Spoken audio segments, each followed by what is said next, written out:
much to Lynn and Barb and that beautiful music. Will you pray with me?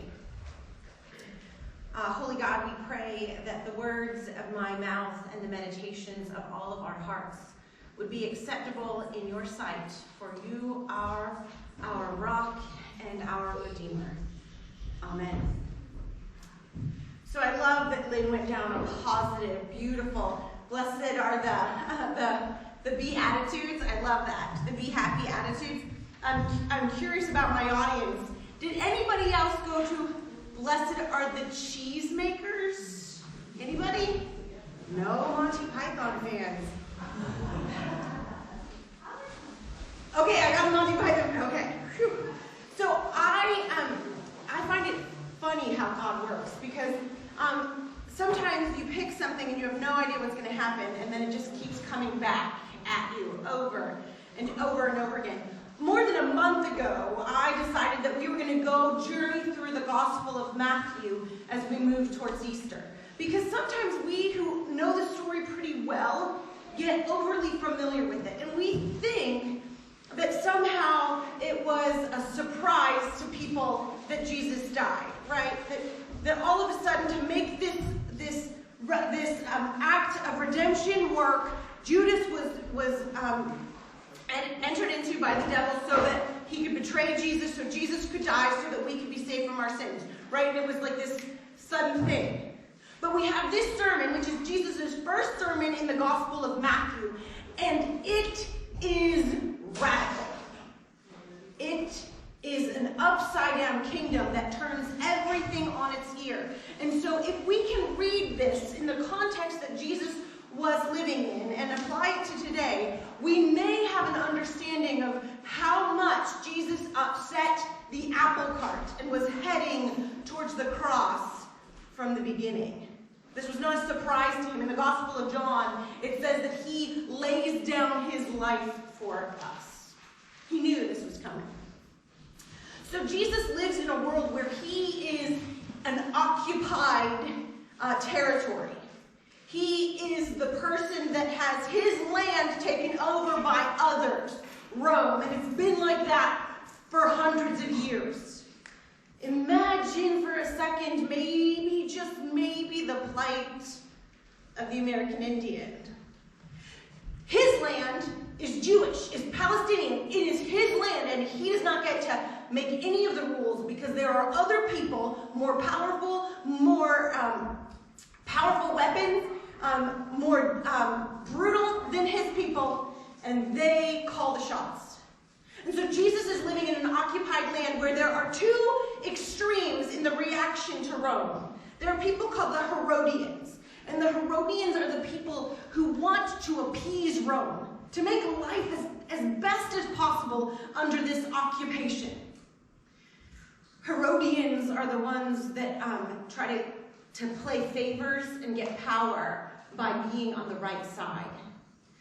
I don't know if he is a Herodian, but if you are watching The Chosen with one of our small groups, Matthew is in the appeasement category. Matthew is a tax collector who makes his living by collecting taxes from his own people and giving it to the Roman government. He is about protecting himself, even if it means selling out his own people, so that he can be at least more highly favored than those people. They're in an act of appeasement, trying to make the best of a bad situation. Over here we have Maccabeans, zealots, people who are eventually, a couple decades after Jesus' death and resurrection, will take up arms and try to kick out these outsiders, these Romans. They're going to try to push them out, and what happens is a slaughter and the fall of Jerusalem, and the temple is destroyed because they're fighting a brutal and mighty army.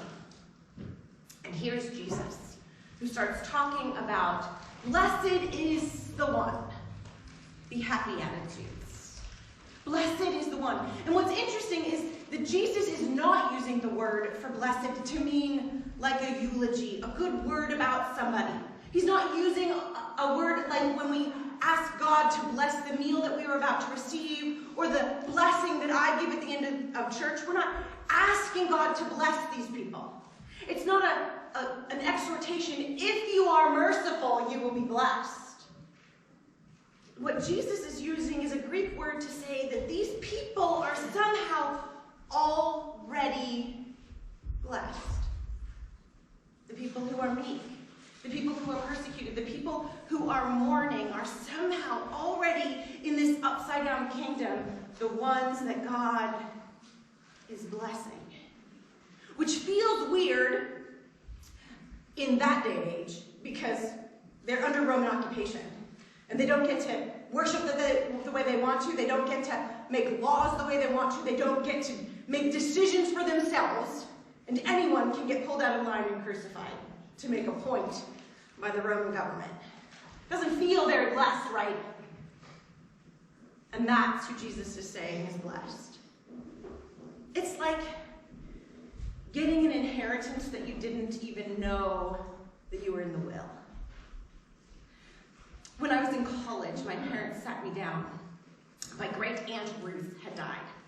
Great-aunt Ruth was someone who had no kids of her own and was like the cool aunt. She had a tape deck. That's how old I am. A tape deck in her car before we did.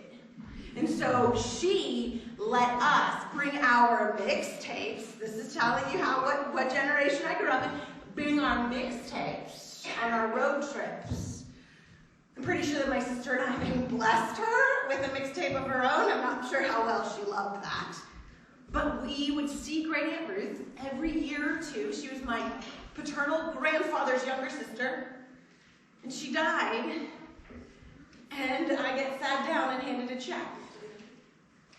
Completely unbeknownst to me, all of the nieces and nephews and all of the great nieces and nephews had been put in her will. I was in that relationship with her because she was Great Aunt Ruth, not because I was trying to not lose an inheritance or to try to gain an inheritance. I was already in the inheritance because of my relationship with her. I was already blessed, even if I didn't even know it yet. That is the kind of status that Jesus is trying to tell us. You may not realize it yet, but these are the ones that are blessed. This is really great to marginalized people. This is really an encouragement to those who are in the midst of a hard life, like Jesus' time. But I think sometimes, maybe it's just me, we forget how radical these words are. So one of the main purposes of my jobs, one of the main things that I do other than Sunday morning is to visit people who are sick. And one of the great privileges of my life is to walk into hospital rooms and spend time maybe with some of you. One of my great privileges. And in the midst of the pandemic, that was taken away from me. And I had never been told I couldn't go. They let me go at midnight. If they let me go when someone is about to have a procedure, nurses will literally say, oh wait, let her do her thing first. They will make room for me, right? This immense privilege, and all of a sudden the pandemic happened and I wasn't allowed in. Thanks be to God, some people of faith in the UPMC boardroom said we need to make pastors essential employees, and so I started to be allowed in. I went to Grove City Hospital and they said, we need ID. I don't know if people were trying to sneak into hospitals, I have no idea, but I had to prove, I'd never shown an ID, a pastor's ID before in my life. And I had to find that card that my presbytery gives me every year that has my name and the signature of the state clerk. Luckily, it was shoved at the bottom of my purse, and they let me in. My husband jokingly said, maybe you need to invest in what is called in our profession a collared shirt. You often sometimes see Catholic priests wearing a shirt with like that little white thing around their neck. It's really a comfortable shirt, let me tell you. But my husband, who's also a pastor, always wears one. And he's let everywhere, right? He's let everywhere. They open the sideboard. Okay, Father, come on in. Maybe it's a little misogyny, we don't know. But I decided to buy the shirt, which gives me a little bit of freedom. And then I find myself at Allegheny General Hospital, still in the height of the pandemic, and a guy literally says to his neighbor right in front of me, she could have just bought that shirt. So let me tell you, they are expensive and they are not stylish. So I guarantee no one is buying this shirt. And finally they let me through.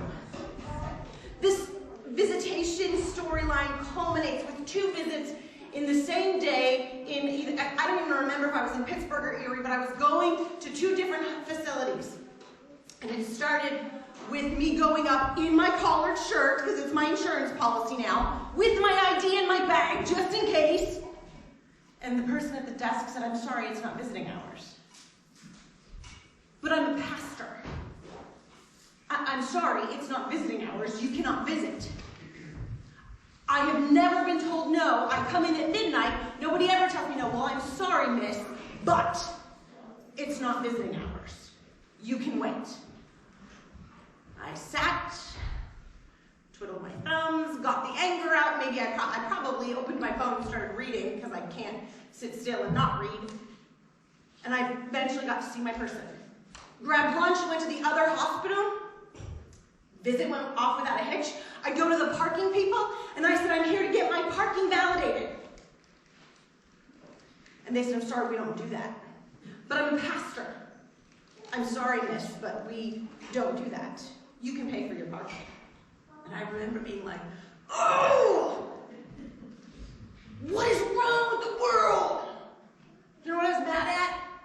I was mad, not the end of Christendom, the end of my own privilege. I was mad because guess what? I was being treated like all of you. I was being treated like a normal person. They didn't care that my job required me to be there. They were not letting me in outside of office hours, and they were not going to validate my parking. We, as Christians in this country, are so used to being in the power structure. I am so used to people opening the doors for me to come in. And here is a text that tells me that God's kingdom is an upside-down kingdom, where it's not the happy who are blessed, but the mourning who are blessed. It's not the people who arrived at righteousness are blessed, but the people who are striving and searching and maybe even failing at righteousness, but keep hungering and thirsting for it. It's not the strong. It's not the people in the status quo. It's the meek, the most honest people, the most humble people, the marginalized people. And I had a real wake-up call when I had to be like, why am I so ticked off that they aren't treating me like I'm special? Because that's really what it was. I was so used to being treated differently and being allowed to go wherever. God's kingdom is an upside-down kingdom. And that can be really beautiful, and it can be really hard.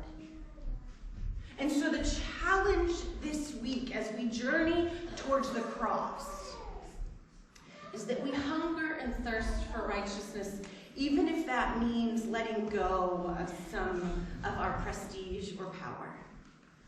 If it means a little bit like asking God to help us see the people who are the marginalized and the blessed. I want to end while Bart is coming down here to read a different translation. I specifically asked Lynn not to do this one. This is the Message. It is a translation by Eugene Peterson, a Presbyterian pastor and biblical scholar. And this is how he writes it. You are blessed when you are at the end of your rope. With less of you, there is more of God and his rule. You are blessed when you feel you've lost what is most dear to you. Only then can you be embraced by the one most dear to you. You're blessed when you're content with just who you are. No more, no less. That's the moment you find yourselves proud owners of everything that can't be bought. You're blessed when you've worked up a good appetite for God. He is food and drink in the best meal you'll ever eat. You're blessed when you care. At the moment of being careful, you find yourselves cared for. You are blessed when you get your inside world, your mind and your heart put right. Then you can see God in the outside world. You're blessed when you can show people how to cooperate instead of compete or fight. That's when you discover who you really are and your place in God's family. You're blessed when your commitment to God provokes persecution. The persecution drives you even deeper into God's kingdom. Not only that, count yourself blessed every time people put you down or throw you out or speak lies about you to discredit me. What it means is that the truth is too close for comfort, and they are uncomfortable. You can be glad when that happens. Give a cheer even, for though they don't like it, I do. And all heaven applauds, and know that you are in good company. My prophets and witnesses have always gotten into this kind of trouble. I don't know about you, but I really like being liked. And this is a hard word for me. But this is also a beautiful picture of a world full of peace, a world full of what is called shalom, where everyone can flourish. And so what do you need to let go of in this season of Lent so that that can happen?